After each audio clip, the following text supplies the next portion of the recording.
안녕하세요. 친절한 경혜씨입니다. 요즘 날씨 너무 덥죠? 다들 잘 지내고 계신가요? 그래서 오늘은 눈으로나마 좀 시원하게 느껴질 수 있는 인테리어 이야기를 해보려고 해요. 인테리어라고 하면은 어떤 시공 분야라고 하면은 어떤 기술적인 면이 있고, 그 다음에 홈 스타일링 분야로 두 가지로 나눌 수가 있겠죠. 그래서 우리 집 공간을 공간마다 여러 가지 쉽게 구할 수 있는 어떤 소품들을 이용해서 그 공간을 좀 더 아름답고 예쁘게 꾸밀 수 있는 그런 소품들에 대한 이야기를 한번 해볼게요. 제일 먼저 소파의 쿠션입니다. 네, 이렇게 소재는 린넨 소재이고요. 이렇게 나비 모양이 들어간 쿠션이에요. 여름 느낌 나죠? 그리고 다른 한쪽은 아무것도 없는 린넨 소재의 하얀 쿠션. 보통 이제 소파 위에 어떤 쿠션으로 어떤 사계절을 연출할 수 있잖아요. 추운 겨울에는 따뜻한 어떤 벨벳 소재의 빨간 색깔의 쿠션이 올려져 있었다면, 여름에는 그야말로 시원한 느낌의 그런 걸 올려놓으면 정말 딱 봐도 시원한 느낌이 들잖아요. 그래서 소파 위에 쿠션을 올려놓을 때도 이런 원칙이 있어요. 왜냐하면 너무나 많은 컬러가 들어가게 되면 오히려 촌스러울 수 있고 좀 지저분해 보일 수 있거든요. 그래서 한쪽이 패턴이 들어갔다면 다른 한쪽은 아무것도 없는 그냥 깔끔함으로 가는 걸 오히려 저는 더 추천합니다. 근데 여기 뭔가 너무 모노톤이라 뭔가 밋밋하네 이런 느낌이 드신다면, 어떤 지금 이제 여름이다 보니까 바다가 생각나는 어떤 블루톤의 색깔이 들어간 쿠션을 하나 더 추가해도 괜찮겠죠.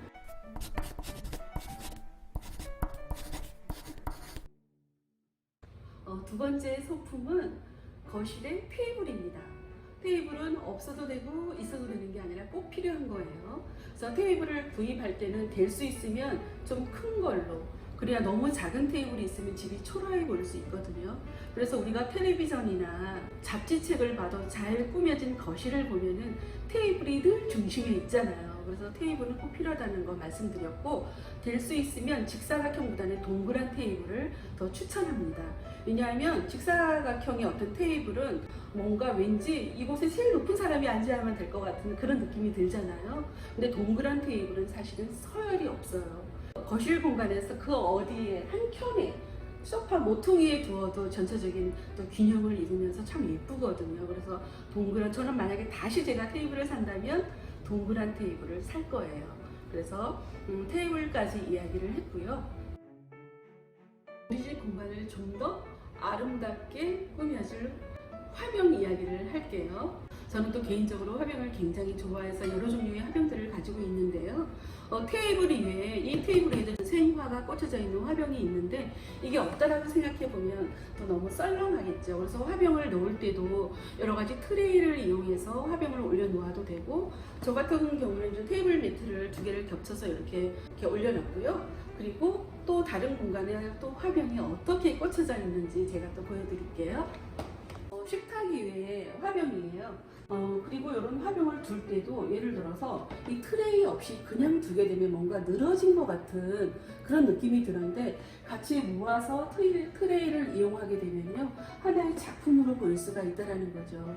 저 같은 경우는 이 화병을 이케아에서 구입을 했는데, 여러분들도 이케아에 가면은 화병의 종류가 수백 가지가 되는 것 같아요. 그리고 가격도 굉장히 저렴한 편이고, 그래서 여러분들 취향대로 구입할 수 있으니까요. 그곳에서 구입하셔도 괜찮을 것 같고, 여기도 역시 화병이 두 개가 놓여 있는데요. 저 참 화병 좋아하죠. 그래서 이렇게 다니다가 마음에 드는 화병이 있으면 꼭 구입하는 편이에요. 그래서 이렇게 콘솔에 두 개를 올려 놓았는데요. 이 꽃은 생화예요. 그래서 여름철에는 꽃이 너무 빨리 시들어서 오히려 꽃꽂이 할 때 소재로 사용하는 거 있어요. 그 파란 색깔들, 그런 잎들로 되어 있는 것들만 꽂아 놓으면 오히려 더 훨씬 오래 가요. 그리고 저는 원래 또 화려한 꽃보다는 이런 걸 좀 좋아하는 제 스타일이고요. 그래서 이렇게 꽂아져 있고, 역시 화병을 한 개가 아닌 두 개를 두었죠. 이렇게 화병을 이렇게 두 개 이상 나열을 할 때는요, 연속성이 생겨서 어떤 이 공간의 예술적인 어떤 그런 공간으로 더 표현할 수 있다는 거죠. 그리고 옆으로 조금 와서 보면요, 여기 역시 또 촛대 하면은 인테리어 소품에서 뺄 수 없는 게 또 역시 촛대라고 저는 생각해요.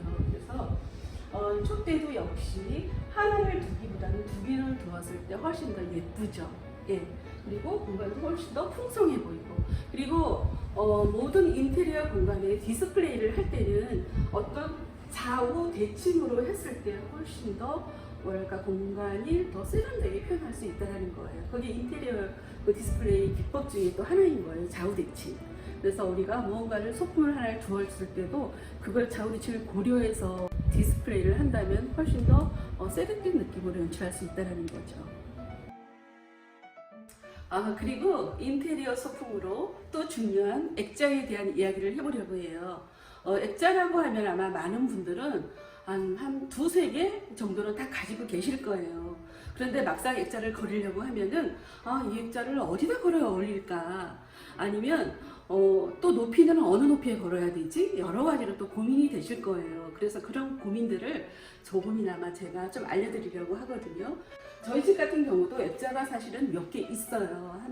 좀 여러 개가 있는데 저희 집 같은 경우는 또 제가 이런 거에 또 관심이 좀 있다 보니까 저희 집에 어울리는 걸 잘 걸려서 있긴 해요. 지금 이 액자 같은 경우는 우리 집의 재산 목록 1호. 이거 굉장히 오래된 거거든요. 한 15년 정도 됐는데 그 당시에 제가 십자수를 놓은 거예요. 정말 눈알 빠지면서 이 나쁜 눈으로 이 십자수를 놓아서 이제 그만큼 또 정성이 들어간 만큼 프레임도 또 아무렇게나 할 수 없잖아요. 그래서 내 나름대로의 좀 아주 찾아서 이렇게 어울리게끔 했고요. 그래서 콘솔 위에 올려놨을 때 굉장히 잘 어울리는 것 같아요.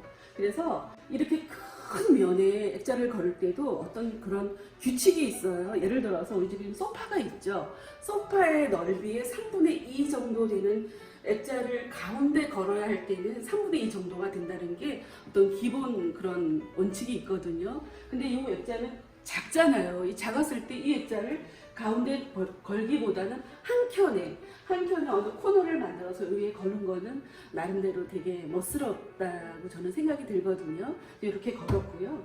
그리고 또 제가 아끼는 액자도 또 이건 유화예요. 유화인데 활기차게 걸어가는 어떤 모습의 이런 액자라 색감이 예뻐서 우리 집 분위기에 어울리는 액자들이라고 이야기할 수 있어요. 네, 이렇게 걸려 있고, 그리고 또 식탁. 액자를 식탁에 걸을 때는 어떤 액자가 어울릴까요? 꽃그림이 있거나 아니면 과일이 있거나 그런 그림을 걸을 때 식탁에는 가장 잘 어울린다고 생각이 들고요. 그리고 또 저쪽 코너에도 여기도 이렇게 또 그림이 걸려 있어요. 저희 집 적재적소에 맞게 제가 그림을 참 잘 걸었죠. 이렇게 걸려 있고요. 이런 그림들은 제가 아끼는 그림이고 늘 잘 보고 있고 볼 때마다 기분이 좋고, 그래서 시간이 흐르면서 약간 프레임도 유행이 있기 때문에 저 프레임을 좀 바꾸고 싶다 그러면은 프레임만 바꾸시면 돼요. 근데 프레임도 뭐 이제 가격은 천차만별이긴 하지만 가격을 떠나서 우리 집에 정말 어울리는 그런 프레임을 찾아서 건다면 훨씬 더 어떤 효과가 뛰어난 그런 공간이 만들어지지 않을까 그런 생각이 듭니다. 그리고 이제 마지막으로 또 집을 아름답게, 공간을 아름답게 꾸밀 수 있는 게 화초라고 저는 생각해요. 그래서 요즘에 어떤 외부 환경이 나빠지면서 이제 외출이 좀 자유롭지 않잖아요. 그래서 자연을 내 집 안으로 끌어들어온다는 그런 마음으로 화초들을 굉장히 많이 집집마다 많이 기르고 계세요. 그래서 요새는 인테리어라고 하면은 왜 카페나 어떤 편집샵 같은 그런 데만 들어가 봐도 여기가 뭐 하는 곳인가, 꽃을 파는 곳인가, 뭐 카페인가 구분이 안 갈 정도로 모든 오브제들을 오히려 화초를 이용해서 꾸미는 걸 굉장히 많이 보셨을 겁니다. 그래서 저 역시도 이 공간에 이렇게 화초들을 넣어놨는데요. 화초를 구입을 할 때도 처음부터 이제 화초를 너무 어렵고 비싼 걸 사들이고 들어오기보다는 좀 쉬운 거부터 이렇게 하나씩 사들여서 키우다 보면요 굉장히 재미있어요. 그리고 바라볼 때마다 기분이 너무 좋아져요. 눈도 더 좋아지는 것 같은 싱그러운 느낌도 굉장히 많이 들고, 그래서 제가 화초를 집에서 한번 기르는 걸 정말 적극 추천합니다. 그래서 화초를 배치를 할 때도 끼리끼리 제가 늘 자주 사용하는 말이 있죠. 끼리끼리 이렇게 입이 좀 넓은 것들은 물을 주는 시기가 비슷해요. 그래서 비슷한 애들끼리 이렇게 모아서 겨울에는 한 열흘에 한 번씩 물을 줬는데 요새는 2, 3일에 한 번씩 물을 줘야 되더라고요. 흙이 완전히 말라 있더라고요. 그래서 그렇게 물을 주고 있고 이쪽에 있는 것도 제가 아끼는 이런 황칠나무 너무 예쁘죠. 이런 게 코너에 하나만 있어도 굉장히 멋스러울 것 같아요. 그리고 여기는 선인장 종류만 모여놨어요. 얘네들은 정말 한 달 동안 물을 안 줘도 너무나 잘 크고 있어요. 그래서 뭐든지 화초를 배치를 할 때도 끼리끼리 배치를 하고, 그리고 또 화초보다 더 중요한 게 화초의 집 뭘까요? 화분. 화분을 구입할 때도 좀 심사숙고해서 그 화초와 잘 어울리는 거, 그리고 우리 집 공간을 좀 더 풍성하고 고급스럽게 연출할 수 있는 그런 화분들을 좀 구입하는 게 저는 더 추천드립니다. 그래서 오늘 여기까지 저희 집 공간마다 제가 지금 현재 사용하고 있는 여러 가지 인테리어 아이템들을 보여드렸는데요. 여러분들도 물론 다 잘하고 계시겠죠. 그래도 함께 이야기해본다는 그런 의미로 이렇게 이야기를 해보았고요. 다음에 또 더 좋은 영상으로 여러분들과 함께 하겠습니다. 좋아요, 구독 꾹 눌러주세요.